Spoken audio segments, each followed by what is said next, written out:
সূরা আলে ইমরানের ভিতরে বলেন, কুলিল্লাহুম্মা মালিকাল মুলকি তুতিল মুলকা মান তাশাউ ওয়া তানজিউল মুলকা মিম্মান তাশাউ।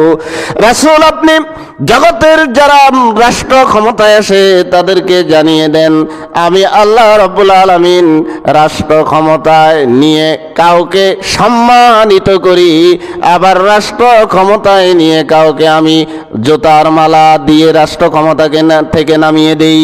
এই ক্ষমতা আল্লাহর আসেনি, যেরকম আসেনি। وَتُعِزُّ مَن تَشَاءُ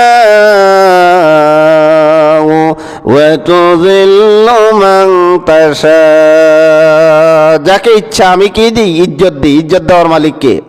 যেরকম বেইজ্জতি করার মালিক কে? সূরা